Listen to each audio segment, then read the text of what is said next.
আসসালামু আলাইকুম। প্রিয় শিক্ষার্থীবৃন্দ, আজকে অনলাইন ভিডিও ক্লাসে উপস্থিত হয়েছি আমি ডক্টর মোহাম্মদ এনায়েতুল্লাহ, সহকারী অধ্যাপক, আরবি ও ইসলামী শিক্ষা, চট্টগ্রাম কলেজ। আজকে অনার্স তৃতীয় বর্ষের Sufism, prominent Sufis and their contribution এই কোর্সটি নিয়ে আলোচনা করব। আজকের আলোচ্য বিষয় সুফিবাদের উৎপত্তি ও ক্রমবিকাশ। প্রিয় শিক্ষার্থীবৃন্দ, প্রথমেই সুফিবাদের উৎপত্তি নিয়ে আমি কথা বলবো।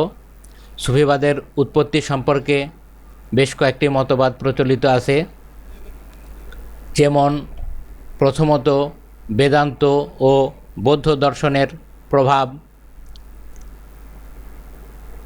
2 নাম্বার খ্রিস্টীয় ও নিওপ্লেটনিক প্রভাব, 3 নাম্বার পারসিক প্রভাব এবং 4 নাম্বার কোরআন হাদিসের প্রভাব। প্রিয় শিক্ষার্থীবৃন্দ, এই বিষয়গুলো আমরা একে একে আলোচনা করব। প্রথমে আমরা আলোচনা করব বেদান্ত ও বৌদ্ধ দর্শনের প্রভাব। পাশ্চাত্যের কিছু চিন্তাবিদ তথা এইচ মার্টিন ও গোল্ড হিজার এর মতে সুফিবাদ বেদান্ত দর্শন ও বৌদ্ধ দর্শন হতে উদ্ভূত।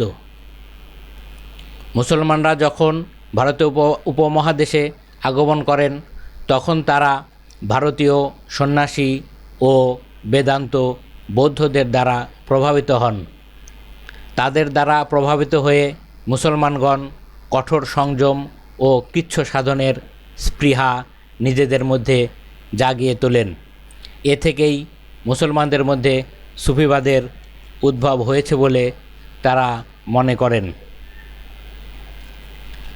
কিন্তু প্রকৃত পক্ষে ইতিহাস বিশ্লেষণ করলে আমরা দেখতে পাই হাসান বসরি, জুন্নুন মিসরি, আবু হাশিম কুফি, ইব্রাহিম বিন আদহাম, রাবেয়া বসরি প্রমুখ সুফির আবির্ভাব এবং সুফি সাধনা প্রমাণ করে সুফিবাদ ভারতীয়দের দ্বারা উৎপত্তি লাভ করেনি, বরং ইসলামের আধ্যাত্মিক শিক্ষার ফলেই সুফিবাদের উৎপত্তি হয়েছে।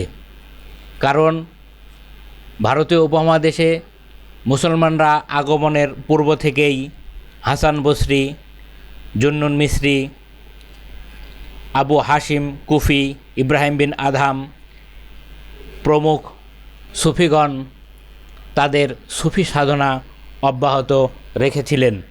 সুতরাং মুসলিম সুফিগণ এই মতবাদকে প্রত্যাখ্যান করেছেন যে বেদান্ত ও বৌদ্ধ দর্শনের প্রভাব থেকে সুফিবাদের উৎপত্তি হয়েছে। দ্বিতীয়ত খ্রিস্টীয় নিওপ্লেটনিক প্রভাব। অধ্যাপক নিকলসন ও ভন ক্রেমারের মতে খ্রিস্টীয় ও নিওপ্লেটনিক চিন্তাধারা থেকে ইসলামে সুফিবাদের সূত্রপাত হয়। তাদের মতে নবম শতাব্দীতে ইসলামের জ্ঞান বিজ্ঞানের স্বর্ণযুগে গ্রিক দর্শন ও খ্রিস্টান মরমীবাদ মুসলিম চিন্তাবিদদের কাছে বেশ পরিচিত হয়ে ওঠে। এরই ফলে মুসলমানদের মধ্যে সুফিবাদের জন্ম নেয়। কিন্তু ইতিহাস পর্যালোচনা করলে দেখা যায় এ মতবাদ সঠিক নয়, কেননা রাসূল সাল্লাল্লাহু আলাইহি ওয়াসাল্লামের যুগ থেকেই সুফিবাদের উৎপত্তি লক্ষ্য করা যায়।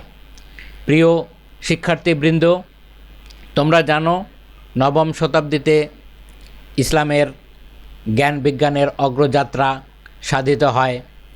আব্বাসীয় খিলাফতকালে, বিশেষ করে খলিফা আল মামুনের সময়, খলিফা আল মামুন বাইতুল হিকমা নামে একটি প্রতিষ্ঠান প্রতিষ্ঠিত করেছিলেন, চালু করেছিলেন, যার অন্যতম প্রধান কাজ ছিল গ্রিক দর্শন এবং অন্যান্য দর্শনের গ্রন্থগুলো আরবি ভাষায় অনুবাদ করা। সে সময় গ্রিক দর্শনের অনেক গ্রন্থ আরবি ভাষায় অনুবাদ করা হয়েছিল এবং মুসলিম পণ্ডিতরা, মুসলিম মনীষীগণ, চিন্তাবিদগণ এই সমস্ত গ্রন্থ অধ্যয়ন করেন, এই সমস্ত গ্রন্থ গবেষণা করেন এবং এই গবেষণার ফলেই মুসলমানরা গ্রিক দর্শনের সাথে পরিচিতি লাভ করেন এবং গ্রিক দর্শন সম্পর্কে সম্যক ধারণা লাভ করেন। এর ফলে অধ্যাপক নিকলসন ও ভন ক্রেমার মনে করেন যে এই গ্রিক দর্শনের সাথে পরিচিত হওয়ার ফলেই মুসলমানদের মধ্যে এই গ্রিক চিন্তাধারা চলে আসে এবং ইসলামে সুফিবাদের জন্ম হয়। প্রিয় শিক্ষার্থীবৃন্দ, পারসিক প্রভাব, ঐতিহাসিক ব্রাউনি ও তার কিছু অনুসারীর মতে পারসিক প্রভাব থেকে ইসলামে সুফিবাদের সূত্রপাত হয়েছে। মুসলমানদের হাতে পারস্য সাম্রাজ্যের পতনের পর পারসিকরা মুসলমানদের আনুগত্য মন থেকে মেনে নিতে পারেনি। ফলে তারা জীবনের আনন্দ উল্লাস ত্যাগ করে কঠোর সংযম সাধনায় ব্রতী হয় ও মরমীবাদ গ্রহণ করে। পরবর্তীকালে এটা মুসলমানদের মধ্যেও প্রভাব বিস্তার করে। এভাবেই ইসলামে সুফিবাদের উৎপত্তি হয় বলে তারা মনে করে। ফলে পারস্যের বুকে অসংখ্য সুফি জন্ম নেয়, কিন্তু প্রকৃতপক্ষে দেখা যায় যে পারসিকরাই যে সুফিবাদের মূল প্রবর্তক একথা ঠিক নয়। মুসলমানগণ পারস্যে আগমনের পূর্বেই সুফিবাদের উৎপত্তি হয়েছে। কোরআন হাদিসের প্রভাব। ইসলামী মনীষীগণ, ইসলামের সুফি সাধকরা মনে করেন যে কোরআন হাদিসের নির্যাস থেকেই সুফিবাদের উৎপত্তি লাভ করেছে। যেমন ইমাম গাজ্জালি, ইবনে খলদুন, আল্লামা ইকবাল মনে করেন কোরআনের আধ্যাত্মিক শিক্ষা থেকেই মুসলমানদের মধ্যে সুফিবাদের জন্ম হয়। প্রকৃত অর্থে কোরআন ও হাদিসই সুফিবাদের মূল উৎস। যদিও কোরআন ও হাদিসে সুফিবাদ শব্দটি সরাসরি ব্যবহার করা হয়নি, তবে অসংখ্য আয়াত ও হাদিস দ্বারা সুফিবাদ তথা আধ্যাত্মিক জ্ঞানের দিকে বিশেষভাবে উৎসাহিত করা হয়েছে। ইবনে খলদুন দৃঢ়ভাবে বলেছেন, সুফিবাদ এমন এক ধর্মীয় জ্ঞান যার উৎপত্তি খোদ ইসলাম থেকে হয়েছে। প্রিয় শিক্ষার্থীবৃন্দ, এখন আমরা সুফিবাদ সম্পর্কিত কোরআনের বিভিন্ন উদ্ধৃতি সম্পর্কে আলোচনা করব। কোরআনের এ সমস্ত উদ্ধৃতির মাধ্যমে সুফিবাদের দিকে কিভাবে ইঙ্গিত করা হয়েছে সে বিষয়টি নিয়ে আমরা আলোচনা করব। মহান আল্লাহ তাআলা বলেছেন, আল্লাহু নূরুস সামাওয়াতি ওয়াল আরদ, অর্থাৎ আল্লাহ আসমান এবং জমিনের আলো বা নূর। অন্যত্র মহান আল্লাহ তাআলা বলেছেন, ওয়াসিআ কুরসিয়্যুহুস সামাওয়াতি ওয়াল আরদ, তার সিংহাসন আসমান এবং জমিনে বিস্তৃত। অর্থাৎ মহান আল্লাহ তাআলার সিংহাসন, মহান আল্লাহ তাআলার কুরসি আসমান এবং জমিনের সর্বত্র বিরাজমান, আসমান এবং জমিন সর্বত্রই বিস্তৃত। মহান আল্লাহ তাআলা আরও বলেছেন, নাহনু আকরাবু ইলাইহি মিন হাবলিল ওয়ারিদ, আমি মানুষের কণ্ঠনালীর চাইতেও বেশি নিকটবর্তী। অর্থাৎ মহান আল্লাহ তাআলা মানুষের নিকটবর্তী। মানুষ যখনই মহান আল্লাহ তাআলা আর ইবাদতে নিমগ্ন থাকে, বান্দা যখনই মহান আল্লাহ তাআলার কাছে কোনো কিছু চায়, যখনই মহান আল্লাহ তাআলার কাছে কোনো কিছু ফরিয়াদ করেন, মহান আল্লাহ তাআলা তার জবাব দেন এবং তার ফরিয়াদ কবুল করেন। মহান আল্লাহ তাআলা আরও বলেছেন, ওয়ালিল্লাহিল মাশরিকু ওয়াল মাগরিব ফা আইনামা তুয়াল্লু ফাসাম্মা ওয়াজহুল্লাহ, অর্থাৎ পূর্ব এবং পশ্চিম আল্লাহরই জন্য। ফা আইনামা তুয়াল্লু, তোমরা যেদিকেই মুখ ফেরাও সেদিকেই মহান আল্লাহ তাআলা বিরাজমান। এই আয়াতও ইঙ্গিত করে যে মহান আল্লাহ তাআলা সর্বত্রই বিরাজমান এবং তিনি সব কিছু দেখেন এবং সব কিছু জানেন। মহান আল্লাহ তাআলা আরও বলেছেন, ফাজ কুরুনি আজ কুরুকুম, তোমরা আমাকে স্মরণ করো, আমিও তোমাদের স্মরণ করব। আল্লাহ আরও বলেছেন, হুয়াল আউয়ালু ওয়াল আখির ওয়াল জাহির ওয়াল বাতিন, তিনি প্রথম, অর্থাৎ মহান আল্লাহ তাআলাই প্রথম, মহান আল্লাহ তাআলাই শেষ, তিনি প্রকাশ্য, তিনি বাতেন বা তিনি গোপনীয়। এই সমস্ত আয়াতের মাধ্যমে আমরা দেখতে পাই যে আধ্যাত্মিক শিক্ষা অর্থাৎ মহান আল্লাহ তাআলার ধ্যানমগ্ন হওয়া, মহান আল্লাহ তাআলার সৃষ্টির বিভিন্ন রহস্য উদ্ঘাটন করা, এ সমস্ত বিষয়ে দিকে ইঙ্গিত করা হয়েছে এবং মহান আল্লাহ তাআলা আধ্যাত্মিক উন্নয়ন তথা সুফিবাদের দিকে ইঙ্গিত করেছেন বলেই অনেকে মনে করেন। তাছাড়া হাদিসের মধ্যেও সুফিবাদের ইঙ্গিত পাওয়া যায়। যেমন একবার রাসূলুল্লাহ সাল্লাল্লাহু আলাইহি ওয়াসাল্লামকে জিজ্ঞাসা করা হয়েছিল, মাল ইহসান, ইহসান কি? ক্বালা আন তা'বুদাল্লাহা কাআন্নাকা তারাহু। রাসূল সাল্লাম বলেছিলেন যে ইহসান হলো সেটাই যে তুমি মহান আল্লাহ তাআলার ইবাদত করবে, কাআন্নাকা তারাহু, তুমি মনে করবে যেন তুমি মহান আল্লাহ তাআলাকে দেখছো। ফাইল্লাম তাকুন তারাহু, যদি তোমার এরকম মনে না হয় যে তুমি তাকে দেখছো, ফাইন্নাহু ইয়ারাকা, তাহলে তুমি অন্তত এইটুক মনে করবে যে তিনি তোমাকে দেখছেন, অর্থাৎ মহান আল্লাহ তাআলা তোমাকে দেখছেন। এখানে ইবাদতের একনিষ্ঠতা এবং একাগ্রতার কথা বলা হয়েছে, অর্থাৎ একনিষ্ঠ এবং একাগ্র চিত্তে ইবাদত করার মধ্যেই রয়েছে ইহসান, এবং ইহসানের মাধ্যমে মহান আল্লাহ তাআলার নৈকট্য এবং সন্তুষ্টি অর্জন করা যায়। প্রিয় শিক্ষার্থীবৃন্দ, এ পর্যায়ে আমি সুফিবাদের ক্রমবিকাশ নিয়ে আলোচনা করব। সুফিবাদের ক্রমবিকাশ নিয়ে আলোচনা করতে হলে প্রথমেই বলতে হয় রাসূলুল্লাহ সাল্লাল্লাহু আলাইহি সাল্লামের যুগ। প্রিয় শিক্ষার্থীবৃন্দ, নিশ্চয়ই তোমরা জানো রাসূলুল্লাহ সাল্লাল্লাহু আলাইহি ওয়াসাল্লাম রেসালত পাওয়ার আগেও হেরা গুহায় মহান আল্লাহ তাআলার ধ্যানে মগ্ন থাকতেন। তিনি দিনের পর দিন মহান আল্লাহ তাআলার ইবাদতে মগ্ন থাকতেন এবং মহান আল্লাহ তাআলার ধ্যান করতেন।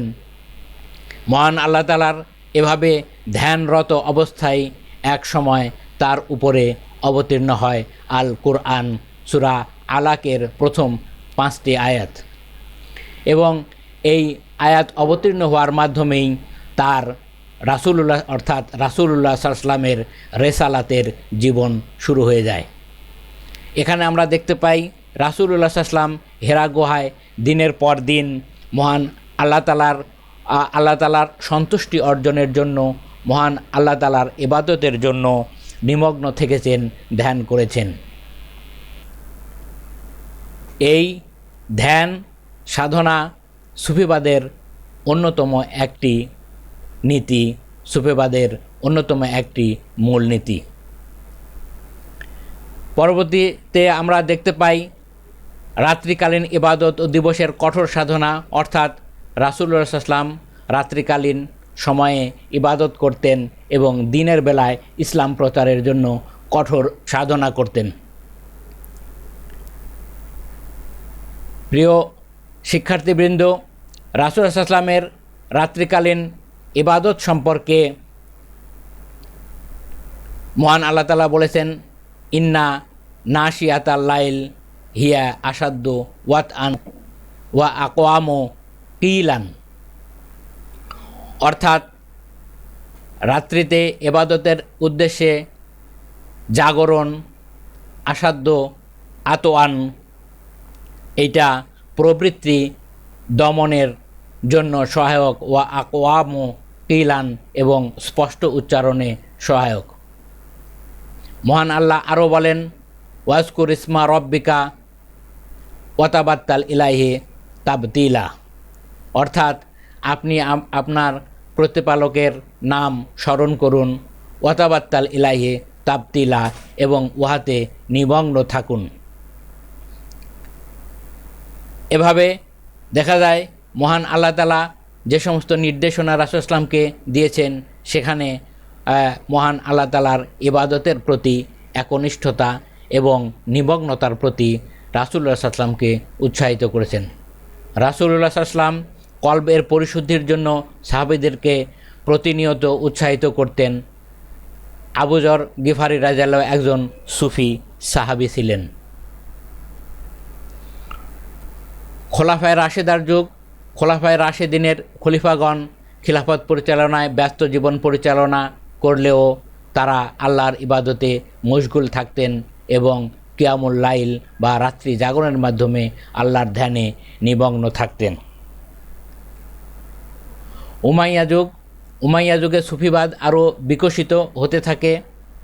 এ যুগের প্রখ্যাত সুফি ছিলেন হজরত হাসান বসরি, রাবেয়া বসরি, আবু হাশিম আল কুফি, ইব্রাহিম বিন আদহাম, মারুফ আল কারখি প্রমুখ।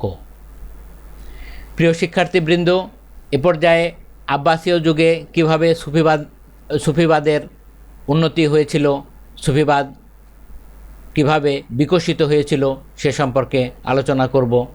জ্ঞান বিজ্ঞানের স্বর্ণযুগ আব্বাসীয় আমলে সুফিবাদ উন্নতির শিখরে আরোহণ করে। এ সময়ে সুফিবাদের মধ্যে বৈদেশিক প্রভাব অনুপ্রবেশ করতে দেখা যায় এবং সুফিদের মধ্যে বিভিন্ন দলের সৃষ্টি হয়। যেমন এক ইনকিশাফি দল, যারা সুফিবাদের মধ্যে বাইরের প্রভাবকে প্রত্যাখ্যান করে ইসলামী উপাদানকেই সর্বাধিক প্রাধান্য দেয়, তাদেরকে ইনকিশাফি দল বলে। এ দলের পুরোধা ছিলেন হজরত আব্দুল কাদের জিলানী রহমতুল্লাহ আলাইহি, জুনায়েদ বাগদাদি রহমতুল্লাহ আলাইহি প্রমুখ। দ্বিতীয়ত ইস্তিদলালি দল, যারা সুফি তত্ত্বে বিদেশি প্রভাবকে বেশি গুরুত্ব দিয়ে থাকেন, তাদেরকে ইস্তিদলালি দল বলে।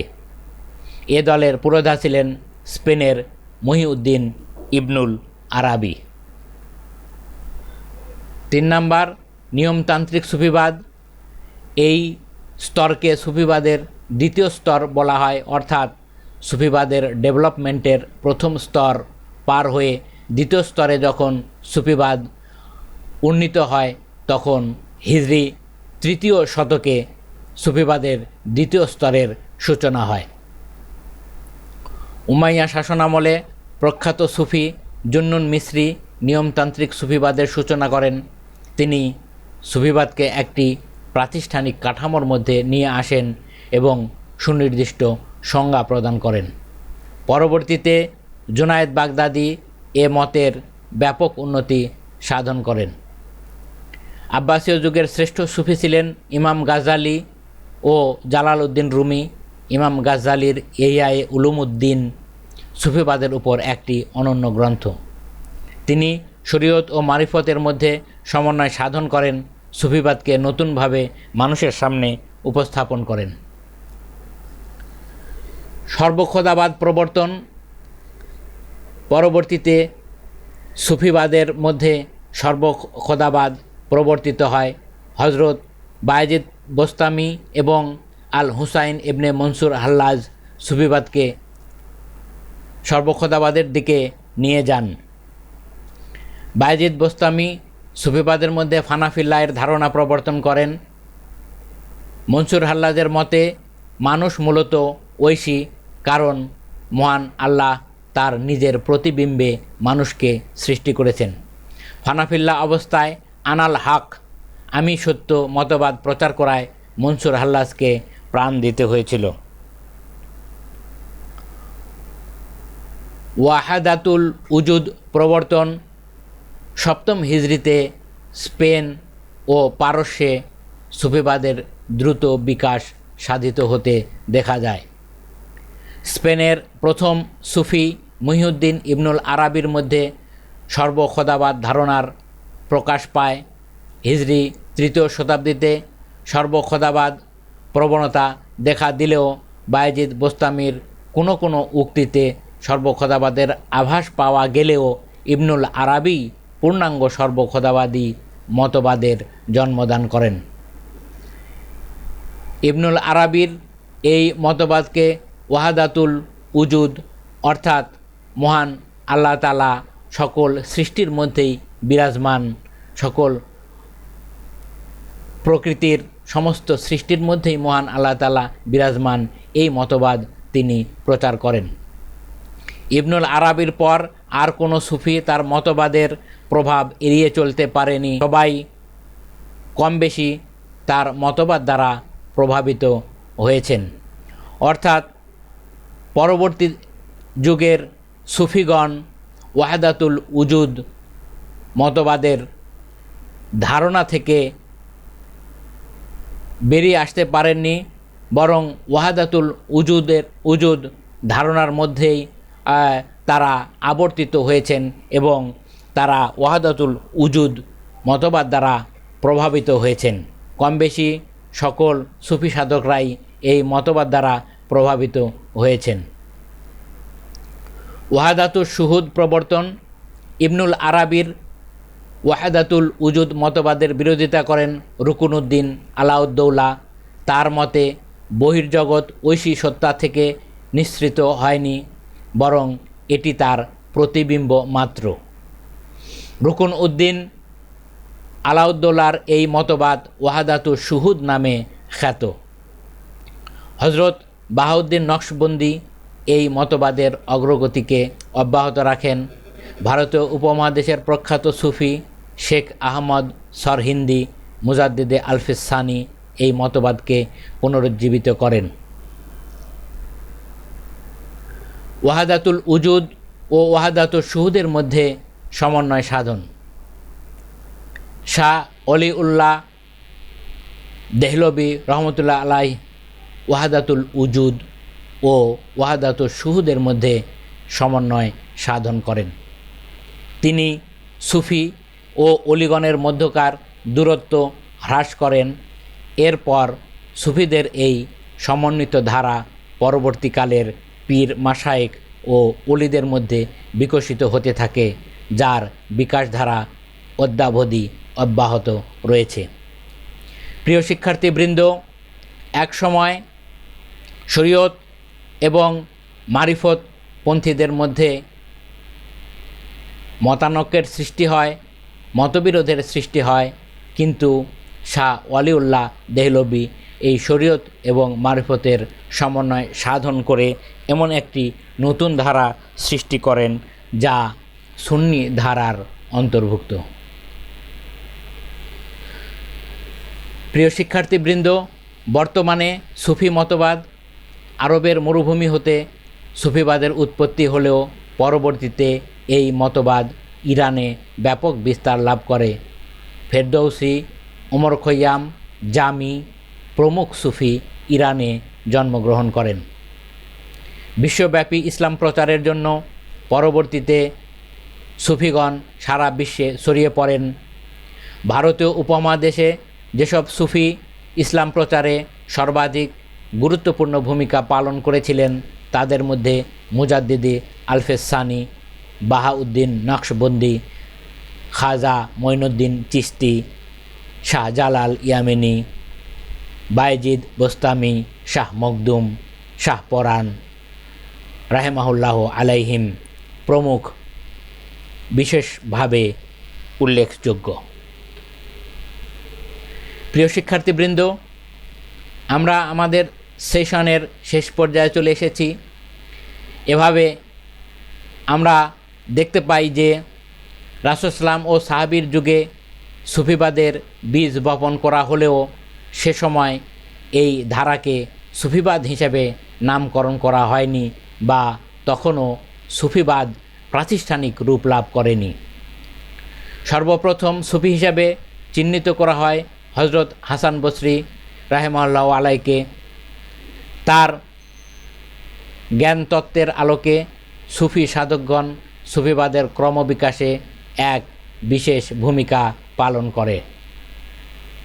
ভিন্ন মতে সর্বপ্রথম সুফি হিসেবে যাকে স্বীকৃতি দেওয়া হয় তিনি হলেন আবু হাশিম কুফি। কেউ কেউ আবার জাবির ইবনে হাইয়ানকে প্রথম সুফি হিসেবে চিহ্নিত করে থাকেন। হিজরি দ্বিতীয় শতকে সুফিবাদের জনপ্রিয়তা ব্যাপকভাবে বৃদ্ধি পায়। এ সময়ের উল্লেখযোগ্য সুফিগণ হলেন ইব্রাহিম বিন আদহাম, রাবেয়া বসরি, দাউদ আততাই ও ফুজাইল বিন হাইয়াজ প্রমুখ। প্রিয় শিক্ষার্থীবৃন্দ, কালক্রমে সুফিবাদের ভিতর সর্বেশ্বরবাদের ধারণা যুক্ত হতে থাকে। এ ধরনের মতবাদের মূল প্রবক্তা বায়েজিদ বোস্তামি ও মনসুর হাল্লাজ। তবে মনসুর হাল্লাজের বক্তব্য কিছুটা বিতর্কিত ছিল। অতঃপর ইমাম গাজ্জালির সময়ে সুন্নিবাদী মতবাদ ও সুফিবাদের মধ্যে বিশেষ স্থান করে নেয়। তিনি গোঁড়া ইসলাম ও সুফিবাদের মধ্যে সুন্দর সমন্বয় সাধন করেন। হিজরি 7ম শতকে স্পেনে ইবনুল আরাবি সর্বেশ্বরবাদের প্রচলন করেন। প্রিয় শিক্ষার্থীবৃন্দ, আজকে অনলাইন ক্লাস এখানেই শেষ করছি। ধন্যবাদ সবাইকে। স্বাস্থ্যবিধি মেনে চলো, বাড়িতে থাকো, সুস্থ থাকো, নিরাপদে থাকো। ইনশাআল্লাহ, আল্লাহ খায়রুল হাফিজিন। আবারও সবাইকে ধন্যবাদ।